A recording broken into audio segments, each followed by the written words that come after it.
Hi friends, good morning. Welcome back to ಯುಗನ kitchen. ಈಗ ಮಂಡ್ಯ ನಾಟಿ ಸ್ಟೈಲ್ ಮೀನು ಸಾಂಬಾರು ಹೇಗೆ ಮಾಡೋದು ಅಂತ ನೋಡೋಣ. ಇವಾಗ ನಾವು ಮಸಾಲೆ ರೆಡಿ ಮಾಡ್ಕೊಳ್ಳೋಣ. ಬೆಳ್ಳುಳ್ಳಿ, ಒಂದು ಈರುಳ್ಳಿ, ಸ್ವಲ್ಪ ಕೊತ್ತಂಬರಿ ಸೊಪ್ಪು, 2-3 ಹಸಿಮೆಣ್ಸಿನ್ಕಾಯಿ, ಸ್ವಲ್ಪ ಶುಂಠಿನ ಸೈಡಿಗೆ ರೆಡಿ ಮಾಡಿ ಎತ್ತಿಟ್ಕೊಳ್ಳೋಣ. ನೆಕ್ಸ್ಟು ಇನ್ನೊಂದು ಮಸಾಲೆಗೂ ರೆಡಿ ಮಾಡ್ಕೊಳ್ಳೋಣ. 2 ಈರುಳ್ಳಿ, ಸ್ವಲ್ಪ ಚಕ್ಕೆ ಲವಂಗ, 2-3 ಟೊಮೊಟೊ ತಗೊಂಡಿದ್ದೀನಿ, 2-3 ಸ್ಪೂನ್ ಹಂಗೆ ಖಾರ ಪುಡಿ, ಸ್ವಲ್ಪ ಕಡಲೆ, ಹಂಗೆ ಕಾಯಿ ಮತ್ತು ಸ್ವಲ್ಪ ಕೊತ್ತಂಬರಿ ಸೊಪ್ಪನ್ನ ನಾನು ಸೈಡಿಗೆ ಎತ್ತು ಮಾಡಿಕೊಂಡಿದ್ದೀನಿ. ಹಂಗೆ ಸ್ವಲ್ಪ ಹುಣಸೆ ಹಣ್ಣು ನೆನೆ ಹಾಕಿದ್ದೀನಿ, ನೋಡ್ತಿರ್ಬೋದು. ಎಲ್ಲ ಮಸಾಲೆ ಹಚ್ಚಿ ಇಟ್ಕೊಂಡಿದ್ದೀವಿ, ನೋಡ್ತಿದ್ದೀರಲ್ಲ. ಇವಾಗ ಗ್ರೀನ್ ಮಸಾಲ ಅಂದರೆ ಈರುಳ್ಳಿ, ಬೆಳ್ಳುಳ್ಳಿ, ಶುಂಠಿ, ಆಮೇಲೆ ಸ್ವಲ್ಪ ಕೊತ್ತಂಬರಿ ಸೊಪ್ಪು, ಹಸಿಮೆಣ್ಸಿನ್ಕಾಯಿನ ನಾವು ಗ್ರೈಂಡ್ ಮಾಡಿ ಸಣ್ಣದಾಗಿ ಸೈಡಿಗೆ ಎದ್ದು ಮಾಡಿಕೊಬೇಕು. ನೋಡ್ತಿದ್ದೀರಲ್ಲ, ಬೆಳ್ಳುಳ್ಳಿ ಹಾಕ್ಕೊತಿದ್ದೀನಿ.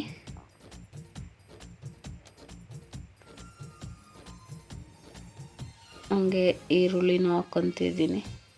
ಮೀಡಿಯಮ್ ಸೈಜು 2 ತಗೊಂಡ್ರು ಓಕೆ. ಸ್ವಲ್ಪ ಕೊತ್ತಂಬರಿ ಸೊಪ್ಪನ್ನ ಹಾಕ್ಕೊಂಡು ಹಂಗೆ ಸ್ವಲ್ಪ ಲೈಟಾಗಿ ನೀರು ಹಾಕ್ಕೊಂಡು ಗ್ರೈಂಡ್ ಮಾಡಿ ನಾವು ಸೈಡಿಗೆ ಎದ್ದು ಮಡಿಕೋಬೇಕು. ನೋಡ್ತಿದ್ದೀರಲ್ಲ, ಈ ಥರ ಸಣ್ಣದಾಗಿ ರುಬ್ಬಿದ್ರೆ ಸಾಕಾಗುತ್ತೆ. ಹಂಗೆ ಇನ್ನೊಂದು ಮಸಾಲೆನೂ ಕೂಡ ರೆಡಿ ಮಾಡಿ ಸೈಡಿಗೆ ಎತ್ತಿಟ್ಕೊಳ್ಳೋಣ. ಈರುಳ್ಳಿ ಹಾಕ್ಕೊತಿದ್ದೀನಿ, ಮೀಡಿಯಮ್ ಸೈಜ್ 2-3 ಟೊಮೊಟೊ, ನೋಡ್ತಿದ್ದೀರಲ್ಲ. ಹಂಗೆ ಚಕ್ಕೆ ಲವಂಗನೂ ಕೂಡ ಹಾಕ್ಕೊತಿದ್ದೀನಿ.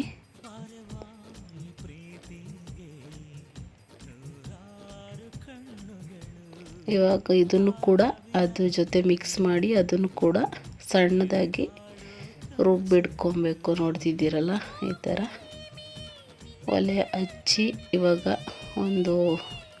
ಒಂದು ಪಾತ್ರೆ ಇಟ್ಟಿದ್ದೀನಿ, ನೋಡ್ತಿದ್ದೀರಲ್ಲ. ಹಂಗೆ ಇವಾಗ ಅದು ಸ್ವಲ್ಪ ಬಿಸಿಯಾದ ನಂತರ 2-3 ಸ್ಪೂನ್ ಇಲ್ಲ 4 ಸ್ಪೂನು ಎಣ್ಣೆ ಹಾಕ್ಕೊಂಡು, ಅರ್ಧ ಸ್ಪೂನು ಅರಿಶಿನ ಪುಡಿ, 1-2 ಕರಿಬೇವಿನ ಸೊಪ್ಪು, ಹಂಗೆ ಗ್ರೀನ್ ಮಸಾಲ ರುಬ್ಬಿಟ್ಟಿರೋದನ್ನ ಹಾಕಿ 1 ನಿಮಿಷ ಚೆನ್ನಾಗಿ ಫ್ರೈ ಮಾಡಬೇಕು. ಹಸಿ ವಾಸನೆ ಎಲ್ಲ ಅದು ಹೋಗ್ಬೇಕಲ್ಲ, ಹಸಿ ಸ್ಮೆಲ್ಲು. ಹಾಗಾಗಿ ಚೆನ್ನಾಗಿ ಫ್ರೈ ಮಾಡಿ ಹುಣಸೆ ಹಣ್ಣು ಹಾಕ್ಕೊತಿದ್ದೀನಿ, ಹುಣಸೆ ಹುಳಿನ.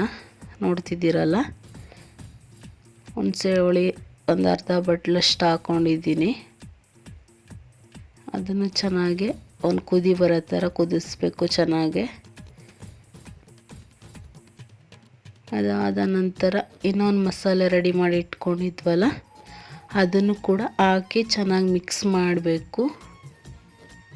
ನೋಡ್ತಿದ್ದೀರಲ್ಲ, ಈ ಥರ ಮಿಕ್ಸ್ ಮಾಡಿ ಚೆನ್ನಾಗಿ ಎಣ್ಣೆ ಮೇಲೆ ತೇಲಿದ್ರೆ ತುಂಬ ಟೇಸ್ಟು ತುಂಬಾ ಚೆನ್ನಾಗಿರುತ್ತೆ. ನೋಡ್ತಿರ್ಬೋದು ನೀವು, ನೋಡ್ತಿದ್ದೀರಲ್ಲ. ಇವಾಗ ನಾನು ನೀರು ಹಾಕ್ಕೊತಿದ್ದೀನಿ. ನಮಗೆ ಸ್ವಲ್ಪ ನೀರು ಥರ ಸಾಂಬಾರಿದ್ದರೆ ತುಂಬಾ ಇಷ್ಟ. ನಿಮಗೆ ಆ ಥರ ಸಾಂಬಾರು ಬೇಕು ಅಂದರೆ ತಿಕ್ಕಾಗಬೇಕೋ ಇಲ್ಲ ಅಂದರೆ ತೆಳ್ಳಗೆ ಬೇಕೋ ಅದ್ರ ಮೇಲೆ ನೀರನ್ನು ಹಾಕ್ಕೊಳ್ಳಿ. ನೋಡ್ತಿದ್ದೀರಲ್ಲ, ನಾನು ಸ್ವಲ್ಪ ನೀರು ಥರನೇ ಹಾಕ್ಕೊಂಡಿದ್ದೀನಿ. ನನಗೆ ಹುಳಿ ಕಮ್ಮಿ ಅನ್ನಿಸ್ತು, ಹಂಗಾಗಿ ಹುಣಸೆ ಹುಳಿನ ಇನ್ನು ಸ್ವಲ್ಪ ಹಾಕ್ಕೊತಿದ್ದೀನಿ, ನೋಡ್ತಿರ್ಬೋದು. ಇವಾಗ ಫೈನಲಿ ಸಾಂಬಾರು ತುಂಬಾ ಚೆನ್ನಾಗಿ ಬೆಂದು ಕುದೀತಿದೆ, ನೋಡ್ತಿರ್ಬೋದು ನೀವು. ನೋಡ್ತಿರ್ಬೋದು ನೀವು, ನೋಡ್ತಿದ್ದೀರಲ್ಲ, ತುಂಬ ಚೆನ್ನಾಗಿ ಕುದೀತಿದ್ದೆ ಸಾಂಬಾರು. ಹಂಗೆ ಇವಾಗ ರುಚಿಗೆ ತಕ್ಕಷ್ಟು ಉಪ್ಪನ್ನ ಹಾಕ್ಕೊಬೇಕು. ಉಪ್ಪು ಹಾಕ್ತಾಯಿದ್ದೀನಿ, ನೋಡ್ತಿರ್ಬೋದು, ರುಚಿಗೆ ತಕ್ಕಷ್ಟು ಉಪ್ಪು ಹಾಕಿದ ನಂತರ ವಾಶ್ ಮಾಡಿ ಇಟ್ಕೊಂಡಿರೋ ಅಂಥ ಮೀನನ್ನ 1 kg ಮೀನು ತೊಗೊಂಡಿದ್ದೀನಿ ನಾನು. ಅರಿಶಿನ ಪುಡಿ, ಸಾಲ್ಟ್ ಹಾಕಿ ವಾಶ್ ಮಾಡಿದ್ದೀನಿ. ಇವಾಗ ಸಾಂಬಾರು ಫೈನಲಿ ಕುದೀತಿದೆ. ಸ್ಲೋ ಉರಿಲಿ ಇಟ್ಟು ಮೀನನ್ನ ಹಾಕ್ಕೊತಿದ್ದೀನಿ, ನೋಡ್ತಿರ್ಬೋದು ನೀವು. ಜಾಸ್ತಿ ಉರಿ ಮಾಡಿ ಫಿಶ್ನ ಹಾಕಬೇಡಿ ನೀವು. ಏನಕ್ಕೆ ಅಂದರೆ ಫುಲ್ಲೆಲ್ಲ ಮೆತ್ತಗೆ ಕಲ್ಚೋಗ್ಬಿಡುತ್ತೆ ಮೀನು. ಹಾಗಾಗಿ ಸ್ಲೋ ಉರಿಲಿಟ್ಟು ಮೀನನ್ನ ಹಾಕಬೇಕು. ಫೈನಲಿ ಇವಾಗ ಮೀನು ಹಾಕಾಯಿತು. ಲೈಟಾಗಿ ಸ್ವಲ್ಪ ಇವಾಗ ಕೊತ್ತಂಬರಿ ಸೊಪ್ಪನ್ನ ಅದ್ರ ಮೇಲೆ ಹಾಕ್ಕೊತಿದ್ದೀನಿ.